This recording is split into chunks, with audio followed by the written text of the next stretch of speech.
So hello everyone, Suraj Mishra here and welcome to the web development course. तो guys, आज की video में हम एनिमेशंस बनाना सीखने वाले हैं। सीएसएस में किस तरीके से एनिमेशंस बनाई जाती हैं। कुछ ज़्यादा मुश्किल नहीं है, काफ़ी इजी सा है। एक बार समझ जाओगे तो उसके बाद अपनी क्रिएटिविटी का यूज़ करके कुछ भी बना सकते हो, कैसा भी बना सकते हो। ठीक है, बहुत हाई लेवल के एनिमेशंस बनाई जाती हैं सीएसएस का यूज़ करके। लेकिन आज की वीडियो में हम सिंपल सा कंसेप्ट समझेंगे कि किस तरीके से एनिमेशंस वगैरह जो है बनाई जाती हैं, और एनिमेशंस बनाने में किस किस प्रॉपर्टी का यूज़ होता है, किसके क्या वैल्यूज़ हम दे सकते हैं, किस वैल्यू क्या मतलब है, सब कुछ।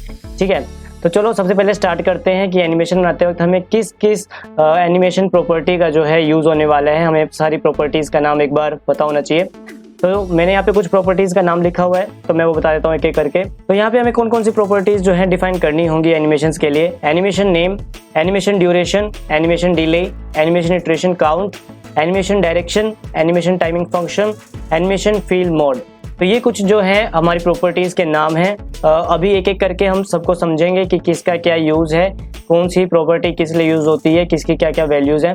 तो चलो सबसे पहले स्टार्ट करते हैं। और सबसे पहले हम क्या करेंगे, यहाँ पे सिंपल सी एक एनिमेशन क्रिएट करेंगे। देन उसके बाद उसी के ज़रिए हम जितनी भी हमारी एनिमेशन प्रॉपर्टीज़ हैं इन सबको समझेंगे।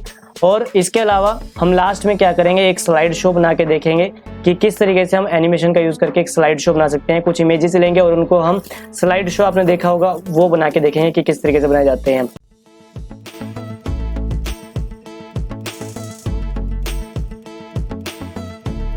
हमारी ये जो बॉक्स है बन चुका है। अब इसको हमको क्या करना है, इसको हमको रोटेट करवाते हुए आगे चलवाना है एक्स एक्सिस पे। ठीक है, यहाँ पे चलता हुआ दिखाई देना चाहिए। तो किस तरीके से बनाते हैं हम एनिमेशंस को, देखो सबसे पहले आपको क्या करना होगा, आपको एक एनिमेशन नेम जो है डिफाइन करना होगा।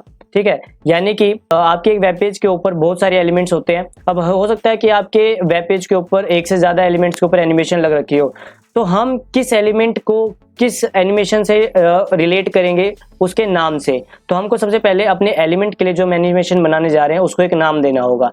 तो मैंने मान लो यहाँ पे सिंपली एक एनिमेशन नेम दिया, मैंने मान लो यहाँ पे दे दिया स्क्वायर। ठीक है, और इसके अलावा एक सबसे इंपॉर्टेंट चीज़ क्या है कि आपको उस एनिमेशन की ड्यूरेशन वगैरह डिफाइन करनी होगी कि वो एनिमेशन कितनी देर तक चलनी चाहिए, क्योंकि इसकी बाय डिफॉल्ट वैल्यू जो है 0 होती है। अगर आप यहाँ पे एनिमेशन ड्यूरेशन डिफाइन नहीं करोगे तो वो एनिमेशन नहीं चलेगी। ठीक है, क्योंकि उसका क्या होगा, बाय डिफॉल्ट 0 सेकेंड्स है, तो वो आपको उसका इफेक्ट देखने को नहीं मिलेगा। तो मैंने यहाँ पे एनिमेशन ड्यूरेशन दी, मैंने दे दिया मान लो 3 सेकेंड्स दे दिया मैंने। ठीक है, अभी के लिए हमें इससे ज़्यादा डिफाइन करने की जरूरत नहीं है कुछ भी। जितनी भी हमारी बाकी की प्रॉपर्टीज़ है वो हम अभी देखेंगे। अब यहाँ पे एनिमेशन नेम बता चुके हैं हम, एनिमेशन ड्यूरेशन बता चुके हैं। अब इसके अलावा हमें उस एनिमेशन को डिफाइन करना होगा कि हम एक्चुअली में चाहते क्या है, कि क्या इफेक्ट जो है परफॉर्म होना चाहिए। ठीक है, तो किस तरीके से करेंगे उसको, सबसे पहले हमें कुछ की फ्रेम्स डिफाइन करने होते हैं। की फ्रेम्स आप बेसिकली ऐसा समझ सकते हो, अगर आपको पता हो ये बात कि आप जो वीडियोस वगैरह देखते हो वो एक्चुअली में आपको दिखने में तो वीडियोस दिखते हैं कि हाथ पैर चल रहे हैं, बाकी सब कुछ काम हो रहा है, चलता फिरता दिख रहा है, लेकिन एक्चुअल में वो क्या होते हैं, आपकी स्टिल पिक्चर्स ही होती है जो कि इतने हाई फ्रेम रेट पे जो है मूव होती है कि हमें ऐसा लगता है कि वो जो पिक्चर्स ना हो कि वो वीडियो है, एक्चुअल में वो सब कुछ मूव हो रहा है। तो इसी तरीके से आप यहाँ पे समझ सकते हो कि हम की फ्रेम्स यहाँ पे डिफाइन करेंगे कि उस एलिमेंट्स की जो प्रॉपर्टीज चेंज हो रही है, वैल्यूज जो चेंज हो रही है, वो इतनी फास्टली चेंज होंगी, एक फ्रेम रेट उनमें डिफाइन हो जाएगा कि भाई आपकी वो जो है एक वीडियो की तरह लगेगा, यानी कि एक आपकी वो हिलती डुलती आपकी वो जो चीज है वो दिखाई देगी। ठीक है, तो क्या करेंगे, सबसे पहले हम लिखेंगे ऐड की फ्रेम्स। देन उसके बाद यहाँ पे आपको उस एनिमेशन नेम जो आपने अपने एलिमेंट के लिए डिफाइन किया वो लिखना है आपको, जैसे मैंने यहाँ पे स्क्वायर लिखा। ठीक है, एंड देन उसके बाद कर्ली ब्रेसेस के अंदर यहाँ पे आपको वो सारी जो है चीजें डिफाइन करनी है कि मेरे को एक्चुअली में इफेक्ट क्या चाहिए। तो देखो यहाँ पे जो है हमारे जो भी आपको एनिमेशन चाहिए यहाँ पे डिफाइन करने के उसके 2 अलग अलग तरीके हैं। बेसिकली है क्या, आप यहाँ पे ब्रेक पॉइंट्स डिफाइन कर सकते हो कि आपको जो है उस एलिमेंट्स के अंदर कितना चेंज चाहिए, क्या क्या उसके पहले वो ऐसे से ऐसा हो, फिर वैसे से वैसा हो। तो ये आपको कुछ ब्रेक पॉइंट्स जो है डिफाइन करने होते हैं। अब वो ब्रेक पॉइंट्स आप चाहो तो 0 से लेकर 100% तक कितने भी आप उनमें डिवाइड कर सकते हो। जैसे 0 से 10% तक मान लो कुछ हो, फिर 10 से 20% के बीच में मान लो कुछ हो। तो इसी तरीके से हम उसको कितने पार्ट्स में डिवाइड कर सकते हैं। और उससे पहले एक सबसे बेसिक सा तरीका क्या है, आप ऐसा लिख सकते हो फ्रॉम दीज टू दीज, यानी कि इस एलिमेंट की अपीयरेंस पहले ऐसी हो, देन उसके बाद कुछ ऐसी हो, यानी कि आप एक उसमें चेंज डिफाइन कर सकते हो कि भाई पहले ऐसा दिखाई दे एंड देन उसके बाद कुछ ऐसा दिखाई दे। तो सबसे पहले बेसिक वाला देखते हैं।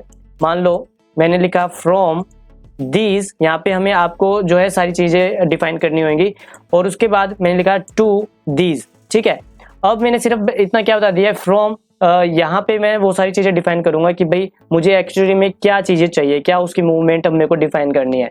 एंड देन वहां से लेके और 2 तक में डिफाइन करना है कि भाई यहाँ से लेके यहाँ तक ऐसी कुछ चीज होनी चाहिए। अभी करेंगे तो इसको ज्यादा अच्छे से समझ में आ जाएगा। तो यहाँ पे हम करने क्या वाले हैं, हम अपने इस जो हमने यहाँ पे स्क्वायर बनाया है, ये जो रेड कलर का, इसको बेसिकली हम राउंड करवाते हुए, ऐसे मूव करवाते हुए और इसको आगे की तरफ चलवाएंगे एक्स एक्सिस पे। ठीक है, सिंपली ये बहुत बेसिक से एनिमेशन डिफाइन करेंगे जिससे हमें ये जो कंसेप्ट है ये समझ में आ जाएगा। उसके बाद हम लास्ट में स्लाइड शो वगैरह बनाएंगे। तो हमें सबसे पहले करवाना क्या है, इसकी इनिशियल स्टेज डिफाइन करनी होगी, देन उसके बाद इसकी फाइनल स्टेज डिफाइन करनी होगी। इनिशियल स्टेज इसकी क्या रहने वाली है और हमें चाहिए क्या, हमें ये भी ध्यान में रखना होगा कि हमें इसको रोटेट करवाना है। तो सबसे पहले मैं इसको लिखूंगा ट्रांसफॉर्म, ओनली ट्रांसफॉर्म, देन उसके बाद रोटेट। यहाँ पे मेरा रहेगा 0 डिग्री, यानी जो पहला फ्रेम रहेगा, पहली जो इनिशियल इसकी पोजीशन रहेगी वो रहेगी 0 डिग्री की, कोई रोटेशन नहीं है। देन उसके बाद from to transform, transform, transform, then इसके बाद रोटेट 720 डिग्री। ठीक है, 720 डिग्री दे दिया। और इसके अलावा अगर मैं अभी इसको सेव करता हूँ और रिलोड करता हूँ तो देखो ये 720 डिग्री अपनी ही एक्सिस पे जो है मूव कर रहा है। अब इसको मुझे क्या करना है, साथ ही साथ इसको चलवाना भी है। देखो हमने अभी पीछे जो है ट्रांसफॉर्मेशन की जो ट्रांसफॉर्म हमने प्रॉपर्टी देखी थी, उसमें हमारी जो है ट्रांसलेट एक ऐसी वैल्यू है जो कि मूव कराने के लिए एलिमेंट को काम आती है। लेकिन अभी हमने यहाँ पे ट्रांसफॉर्म की प्रॉपर्टी यहाँ पे रोटेट दे रखी है। तो अब मैं इसी प्रॉपर्टी की वैल्यू अगर यहाँ पे ट्रांसफॉर्म ट्रांसलेट यूज करता हूँ तो वो मूव नहीं करेगा। ठीक है, एक तरीके से क्या होगा, वो सिर्फ मूव करेगा, फिर वो रोटेट नहीं करेगा। यानी जो आप वैल्यू बाद में डिफाइन करो किसी प्रॉपर्टी की, वो मानी जाएगी क्योंकि वो ओवरराइड हो जाती है। तो इसको मूव कराने का एक और तरीका क्या हो सकता है, मैं इसको क्या कर सकता हूँ, पोजिशन रिलेटिव, इसकी पोजिशन यहाँ पे मैंने रिलेटिव दी। और इसके अलावा मुझे यहाँ पे क्या चाहिए कि लेफ्ट से शुरू में तो रहे ये 0, बिल्कुल बिल्कुल मतलब लेफ्ट में जो है सटा रहे। उसके बाद इसको क्या करवाना पड़ेगा, लेफ्ट से इसको मूव करवाना है। तो मैंने क्या किया, यहाँ पे मैंने किया लेफ्ट से मान लो 1000 पिक्सल इसको जो है मैंने मूव करवाया। इसको मैंने यहाँ पे सेव किया और रिलोड किया। देन देखो ये जो अब मेरा एक बॉक्स है ये रोटेट करता हुआ आगे चल रहा है। और यहीं पे हमारी अब बात आती है अगली प्रॉपर्टी को समझने की। जब मैंने इसको पेज को रिलोड किया तो देखो ये रोटेट होते हुए वहां तो गया, लेकिन जैसे एनिमेशन कंप्लीट हुई, इसका टाइम जो मैंने 3 सेकंड या 2 सेकंड जो भी डिफाइन किया, ये जैसे कंप्लीट हुआ ये वापस अपनी पहली वाली स्टेज पे आ गया।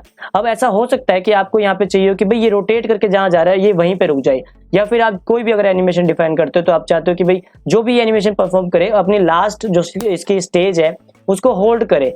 तो वो किस तरीके से करेंगे हम, उसके लिए जो प्रॉपर्टी यूज होती है आपको लिखना पड़ेगा यहाँ पे एनिमेशन फील मोड। देन उसके बाद यहाँ पे आप कुछ वैल्यूज दे सकते हो। और अभी जो हमें यहाँ पे चीज चाहिए वो हमें देना पड़ेगा फॉरवर्ड्स। फॉरवर्ड्स देने से इसमें क्या होगा कि आपकी ये जब एनिमेशन जो है परफॉर्म होएगी तो आपका जो भी लास्ट इसका फ्रेम रहेगा ये उसको होल्ड करेगा। देखो अभी मैंने इसको एनिमेशन फील मोड फॉरवर्ड्स दे दिया है, इसको मैंने सेव किया एंड देन रिलोड किया।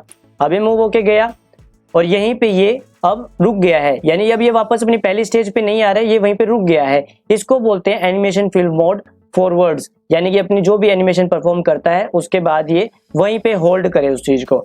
ठीक है, अब इसके अलावा एनिमेशन फील मोड की एक और वैल्यू होती है बैकवर्ड्स। ठीक है, बैकवर्ड्स। अब बैकवर्ड्स में क्या होगा आपका, देखो मैंने सबसे पहले जो फॉरवर्ड्स बताया उसमें लास्ट फ्रेम को ये होल्ड कर रहा है, लेकिन जो बैकवर्ड्स अगर मैं इसकी वैल्यू देता हूं इसका मतलब ये पहली फॉरवर्ड्स करेगा, आखिरी जो इसकी फ्रेम होएगा उसको होल्ड करेगा। बैकवर्ड्स आपके जो पहला फ्रेम होएगा उसको होल्ड करेगा। और पहला फ्रेम हमने क्या डिफाइन कर रखा है, ये डिफाइन कर रखा है। ठीक है, और एक और बात है यहाँ पे कि ये जो बैकवर्ड्स आपकी ये डिफाइन हो रही है, यहाँ पे मैं इसको बोल रहा हूँ कि जो पहली इसकी स्टेज थी वो इसको होल्ड करेगा। अभी मैंने इस फाइल को सेव किया और यहाँ पे रिलोड किया, ये एनिमेशन परफॉर्म हो रही है, यहाँ पे ये रुक रहा है एंड देन वापस अपनी जगह पे आ जा रहा है। ठीक है, लेकिन अगर ये मैं बैकवर्ड्स नहीं भी दे रहा था, जब मैं इसको नहीं भी दे रहा था, मैंने इसको कमेंट किया, रिलोड किया, तभी भी ये जो है सेम चीज को ही परफॉर्म कर रहा था, यानी कोई चेंज नहीं आ रहा था। और अब आप ऐसा भी नहीं कह सकते कि ये जो बैकवर्ड्स है ये इसकी शायद बाय डिफॉल्ट वैल्यू है इसलिए ऐसा हो रहा हो, नहीं, क्योंकि इसकी जो बाय डिफॉल्ट वैल्यू है वो है हमारी नन, यानी कि कोई भी ये एनिमेशन के परफॉर्म होने से पहले या बाद में किसी भी स्टेज को होल्ड नहीं करता है। तो फिर यानी कि ये बैकवर्ड्स जो मैंने बताया कि पहला फ्रेम आपका होल्ड रहता है, वो एक्चुअली में रहता क्या है, ये रहता है आपका जब आपकी एनिमेशन डिले मोड में होती है। डिले मोड में क्या क्या मतलब है, यहीं पे हमारी एक नई प्रॉपर्टी है जो कि हम इसके बारे में बात करेंगे। बहुत ही सिंपल सी है, एनिमेशन डिले, यानी आप बता सकते हो कि आपकी एनिमेशन जो है परफॉर्म होने से पहले कितनी देर तक वेट करे, डिले हो उसमें। मान लो मैंने यहाँ पे दे दिया 3 सेकेंड, 2 सेकेंड देते हैं, इसको सेव किया, रिलोड किया, देखो अब 1 2 सेकेंड से जो है वेट किया एंड देन उसके बाद ये एनिमेशन जो है परफॉर्म हुई। ठीक है, अब यहाँ पे जो हम बात कर रहे थे animation fill mode, animation fill mode forwards मैंने आपको बता दिया कि लास्ट फ्रेम को होल्ड करेगा, बैकवर्ड जो है पहले वाले फ्रेम को होल्ड करेगा, बैकवर्ड्स। अब मैंने इसको सेव किया एंड देन रिलोड किया, अब ये जो है पहला वाला इसका जो फ्रेम है उसको होल्ड करा। पहला फ्रेम एक्चुअली में क्या है, इसका रेड कलर है। देखो मैं इसको यहाँ पे अगर आपको डिफरेंस दिखाना चाहूँ तो किस तरीके से मैं दिखा सकता हूँ। मैंने यहाँ पे बैकग्राउंड कलर दिया, बैकग्राउंड कलर मान लो मैंने इसको येलो दिया। अब मैंने क्या किया है, जो इस एलिमेंट की जो बैकग्राउंड कलर है एनिमेशन परफॉर्म होने से पहले वो है रेड कलर, लेकिन जब ये एनिमेशन उसमें मोड में जाता है कि एनिमेशन अब इसको रन करनी है तो इसका बैकग्राउंड कलर इनिशियल स्टेज यानी फर्स्ट फ्रेम पे येलो रहेगा। देन उसके बाद मान लो मैं यहाँ पे बैकग्राउंड कलर, वैसे तो हम चाहें तो चेंज करवा सकते हैं, ना चाहें तो मतलब चेंज नहीं भी करवा सकते, तो मैंने यहाँ पे मान लो पर्पल दे दिया, इसको मैंने सेव किया और मैं यहाँ पे दिखाना क्या चाह रहा था कि आपकी जो एनिमेशन फिल मोड रहेगा बैकवर्ड्स प्रॉपर्टी के टाइम पे यानी बैकवर्ड्स वैल्यू के टाइम पे वो आपके फर्स्ट फ्रेम को होल्ड करता है। फर्स्ट फ्रेम हमारा क्या है, ये वाला सबसे पहला हमने परफॉर्म किया है और इसमें डिफरेंस देखेंगे कहाँ पे कि बैकग्राउंड कलर आपका येलो रहेगा डिले से पहले, यानी कि जब आपका डिले मोड में होगी आपकी एनिमेशन उस टाइम पे आपके फर्स्ट फ्रेम को होल्ड करेगा जब आप यहाँ पे बैकवर्ड्स देखो किस तरीके से। अब मैं इसको सेव करता हूँ, रिलोड करता हूँ, अभी तक रेड था, अब देखो आपका येलो हो गया है और उसके बाद वहाँ जाके इसका पर्पल कलर हो गया है। ठीक है, यानी कि एनिमेशन फील मोड्स, अगर आपके एनिमेशन फील मोड आपकी कहाँ पे काम आएगी कि आपकी एनिमेशन अभी परफॉर्म होती है तो उसको शुरू होने से पहले और ख़त्म होने के बाद, यानी अगर आप चाहो कि भाई किसी चीज़ को होल्ड करे अपनी वैल्यू, जैसे कि अभी ये अपनी जगह पे वापस आ गया, हम चाहते थे कि ये वहीं पे रुके तो हम वहाँ पे क्या दे देंगे एनिमेशन फील मोड फॉरवर्ड्स, ताकि अपने लास्ट फ्रेम को होल्ड करे। और सेम इसी तरीके से मान लो आपकी एनिमेशन जो है वो डिले मोड में है, आपकी अभी 3-4 सेकंड के लिए डिले हो रखी है और आप चाहते हो कि किसी पर्टिकुलर ये फ्रेम को होल्ड रखे तो वहाँ पे आप एनिमेशन फील मोड बैकवर्ड्स दे दोगे। ठीक है, अब इसके बाद जो नेक्स्ट हमारी एक वैल्यू है, एक प्रॉपर्टी है, वो है एनिमेशन इटरेशन काउंट, यानी कि हम डिफाइन कर सकते हैं कि हमारी जो एनिमेशन है वो कितने नंबर ऑफ टाइम्स चले। ठीक है, सिंपली मैंने लिखा है एनिमेशन इटरेशन काउंट और मैंने यहाँ पे दे दिया मान लो 2, यानी कि मैं चाहता हूँ कि 2 बार वो रिपीट होनी चाहिए। मैंने इसको सेव किया, देन इसको रिलोड किया। अब देखो ये पहले तो डिले पे है, डिले को हटा देना चाहिए था वैसे मुझे, लेकिन ये इसने एक बार किया एंड देन इसके बाद इसने 2 बार किया। ठीक है, डिले एक ही बार रहेगा आपका, ऐसा नहीं है कि जितने नंबर ऑफ टाइम रहेगा उतनी बार डिले होगा, डिले सिर्फ एक बार होगा, एनिमेशन के शुरू होने से पहले डिले रहेगा। ठीक है, तो एक बार डिले हुआ आपका और कितने सेकंड का, 2-3 सेकंड जो भी मैंने दिया था वैल्यू उतनी देर डिले हुआ। उसने डिले के टाइम पे मैंने यहाँ पे वर्ड्स दे रखा है इसलिए एक किसी फर्स्ट फ्रेम को होल्ड किया, उसने रेड कलर से येलो कलर हो गया। देन उसके बाद उसने अपनी एनिमेशन परफॉर्म करी, 2 टाइम्स करी एंड देन उसके बाद वो वापस अपनी जगह पे आ गया। देखो यहाँ पे एक और बात भी है, मान लो आपने डिले भी दे रखा है और आप ये भी चाहते हो कि लास्ट जो मेरे ये एलिमेंट मूव होके वहां पे गया वो वहां पे रहे भी, यानी कि बैकवर्ड्स वाला काम भी करे और फॉरवर्ड्स वाला भी काम करे, तो आप यहाँ पे बोथ भी दे सकते हो, यानी कि बोथ वैल्यू। यानी आपने जब मान लो डिले दे रखा है, आप फर्स्ट फ्रेम को भी होल्ड करवाना चाहते हो, आपकी एनिमेशन परफॉर्म हो गई, आप लास्ट फ्रेम को भी होल्ड करना चाहते हो, तो आप बोथ दे सकते हो। अब देखना फर्क, मैंने इसको रिलोड किया, डिले हुआ, वैल्यू चेंज हुई, देन इसके बाद इसने मूव किया, 2 टाइम्स किया और इसने अपना लास्ट वाले को होल्ड भी किया क्योंकि मैंने बोथ दे रखा है। ठीक है, तो हमारा एनिमेशन नेम हो गया animation duration, animation delay, animation fill mode, then उसके बाद एनिमेशन इटरेशन काउंट कितने बार करवाना है आपको। इसके बाद जो हमारी नेक्स्ट वैल्यू आती है वो आती है एनिमेशन टाइमिंग फंक्शन। देखो हमने टाइमिंग फंक्शन जो है ट्रांजिशन के टाइम पे भी पढ़ा था कि आपने वहां पे वैल्यूज दी थी is in, is out, linear.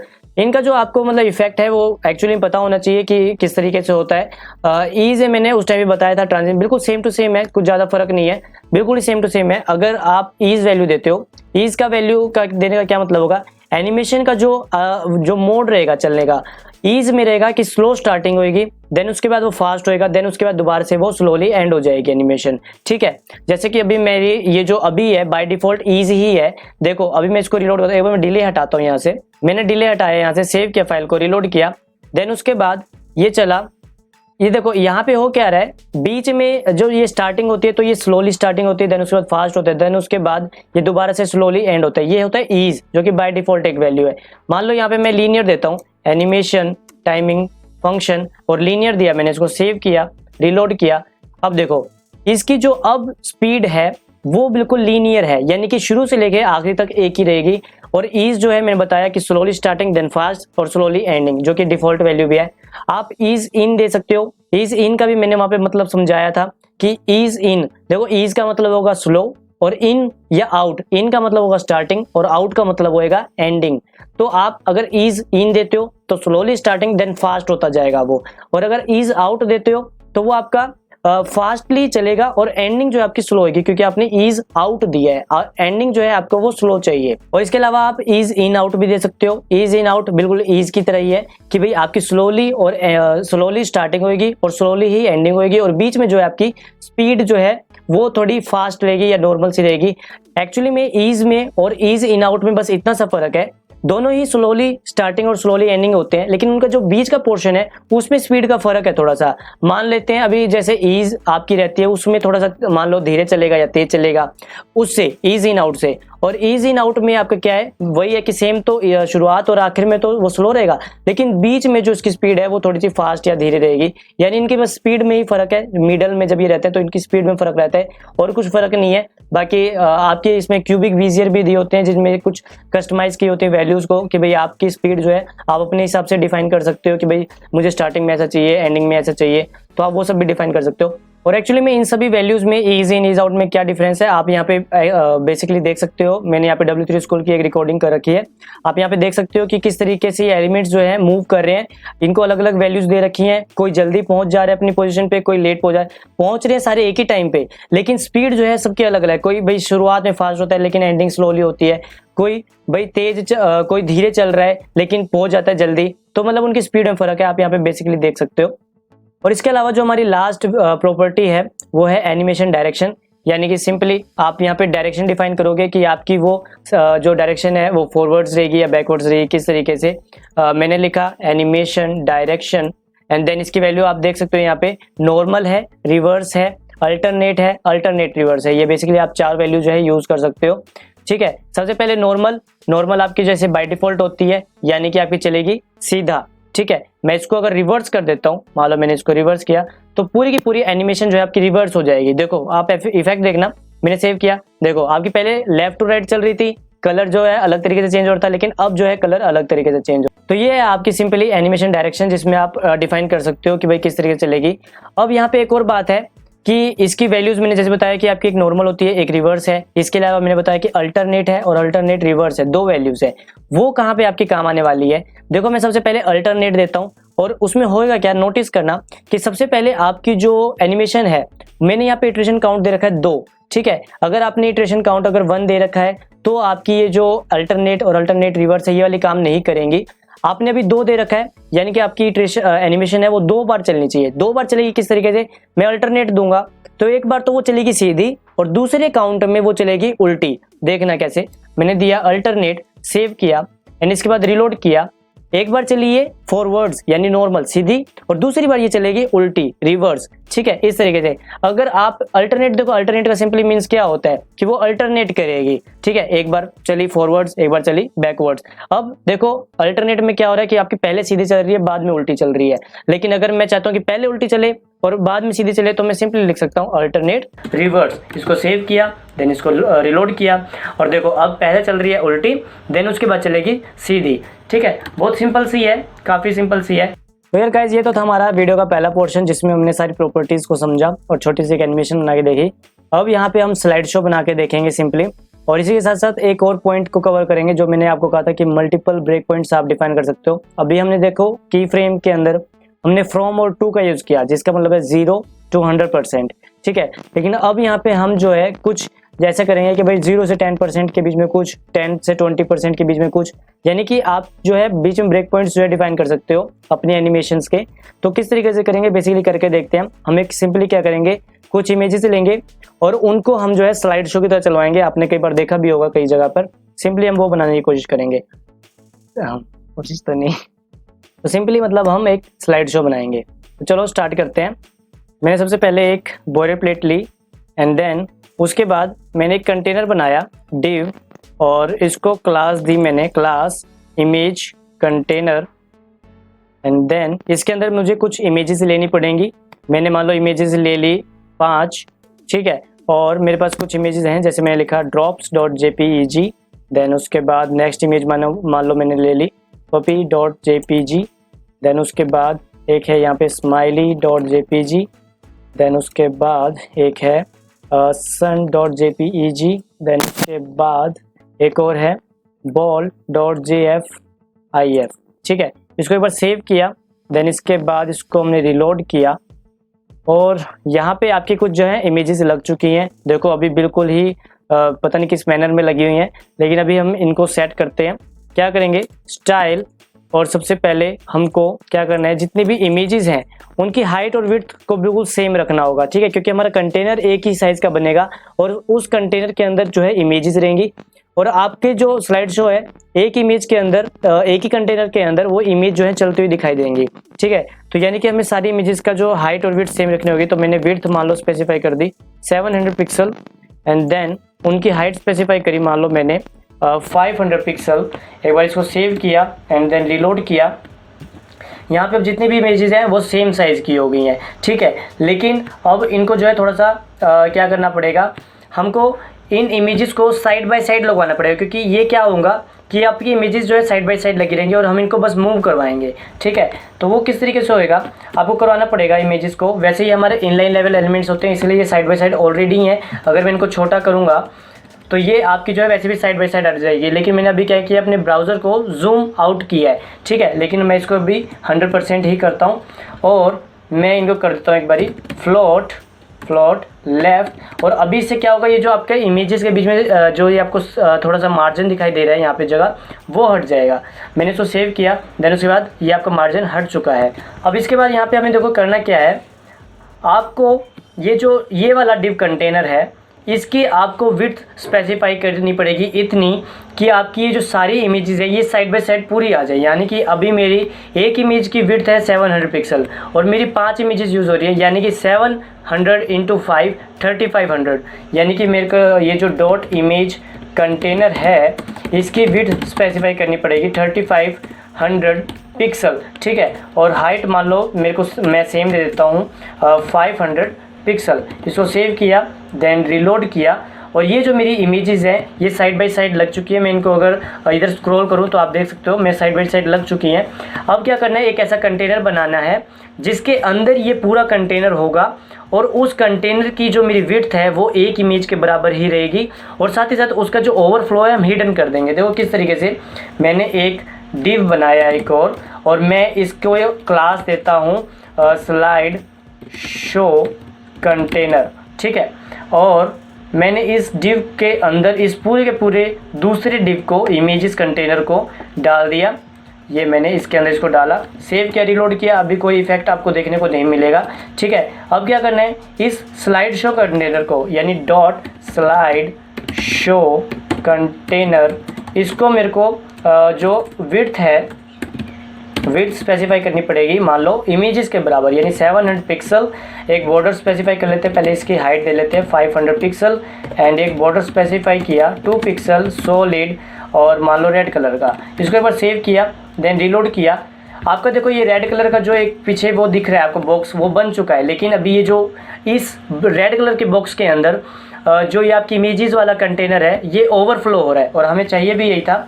और हमें करना क्या है, ओवरफ्लो हिडन, ठीक है। मैंने इसको सेव किया एंड देन रिलोड किया। अब देखो, अब मेरा जो इस रेड जो बॉर्डर वाला जो कंटेनर है इसका ओवरफ्लो मैंने हिडन कर दिया है, जबकि मेरी ये जो इमेज आपको दिखाई दे रही है इसके साइड बाय साइड वो सारी इमेजेस यहाँ पे अभी भी प्रेजेंट हैं, लेकिन उसको हमने हिडन कर दिया है। अब हमें क्या करना है, जो मेरा इमेजेस वाला कंटेनर है उसको मुझे बस मूव करवाना है और वो भी पोर्शंस के अंदर, ताकि वो एक स्लाइड शो की तरह लगे, ठीक है। किस तरीके से करेंगे, देखो हमको सबसे पहले ये जो इमेज कंटेनर है इस पर एक एनिमेशन डिफाइन करनी पड़ेगी। मैंने लिखा एनिमेशन नेम एंड यहाँ पे देखो एक और बात भी है कि आप एक शॉर्ट हैंड प्रॉपर्टी भी यूज़ कर सकते हो। इतनी सारी प्रॉपर्टीज़ लिखने के अलावा जैसे एनिमेशन नेम, ड्यूरेशन वगैरह, आप सिंपली लिखो एनिमेशन एंड इसके बाद आप क्या कर सकते हो, सारी चीज़ों को यहीं पे एक साथ दे सकते हो। जैसे नेम दिया मैंने यहाँ पे स्लाइड शो दे दिया, एंड इसके बाद इसकी ड्यूरेशन दे दी मान लो मैंने 5 सेकेंड्स, एंड मुझे चाहिए मान लो ईज में चाहिए, और उसके बाद काउंट वगैरह मुझे नहीं चाहिए, डिले वगैरह मुझे नहीं चाहिए, ठीक है। और फील मोड जो है मैं इसको कर देता हूँ, इसके मैं वो कर सकता हूँ इटरेशन काउंट जो है मैं इनफाइनाइट दे सकता हूँ, ठीक है, ताकि वो बार बार चलता रहे। और इसके अलावा शायद और जरूरत नहीं है, अगर जरूरत पड़ेगी तो हम इसको लेटर ऑन जो है मॉडिफाई कर सकते हैं। अभी के लिए इसको सेव किया, और मैंने क्या किया, इस एट की फ्रेम्स यहाँ नहीं, हम यहाँ डिफाइन कर लेते हैं। इसके बाद मैंने लिखा एट की फ्रेम्स देन स्लाइड शो, हमको इस पर बनाना है, ठीक है, स्लाइड शो। तो यहाँ पर जो है हमें अब क्या है वो ब्रेक पॉइंट्स डिफाइन करनी है, यानी कि हमें अपनी एनिमेशन को क्रिएट करना है कि मेरी वो जो इमेजेस का जो वो ब्लॉक है एक लंबा सा, कई सारी इमेजेस इसमें मर्ज हैं, वो मेरी इमेजेस जो है एक चलती हुई दिखाई दें। और ऐसा नहीं कि सिर्फ वो ऐसे चली जा रही है, एक इमेज चले और थोड़ा सा रुके भी, देन उसके बाद सेकंड इमेज आए वो रुके ताकि उसको देखने वाला देख सके, देन उसके बाद वो फटाफट से अगली आए। तो इस तरीके से हमें कुछ एक एनिमेशन डिफाइन करनी है। तो किस तरीके से करेंगे, हम यहाँ पे ब्रेक पॉइंट्स डिफाइन करेंगे। अभी हमने सिर्फ फ्रॉम और टू का यूज करके देखा था, जहाँ पे फ्रॉम का मतलब था 0% और टू का मतलब था 100%। लेकिन अगर हम चाहें तो 0 से 100% के बीच में ब्रेक पॉइंट्स डिफाइन कर सकते हैं, और वही हमें यहाँ पे जरूरत है। तो हम सबसे पहले क्या करेंगे, 0% पे मुझे क्या करना है, ट्रांसफॉर्म देन ट्रांसलेट। और ट्रांसलेट सबसे पहले मुझे बिल्कुल वो जो पहली इमेज के लिए अभी यहाँ पहला की फ्रेम डिफाइन कर रहे हैं, तो मुझे वो पहली इमेज को जो है शो करवाना है। तो मैंने ये पहली को शो करवाया, और वो कुछ टाइम तक रहनी भी चाहिए, यानी कि मैं कर देता हूँ मान लो 15% तक वो इमेज जो है रहनी चाहिए। मैं ऐसा करने वाला हूँ कि देखो 5 इमेज है, उसको अगर हम 100 से डिवाइड करेंगे तो 20% आ रहा है, यानी कि एक इमेज के लिए हम जो भी चीजें डिफाइन कर सकते हैं वो 20% की हम टाइमिंग रखेंगे, ठीक है। उसमें से क्या करेंगे, 15 जो परसेंट है वो हम रखेंगे कि भाई बंदा देख सके 15% टाइमिंग तक, और जो 5% होगी वो सिर्फ किस चीज के लिए, उसको मूव करवाने के लिए, ठीक है।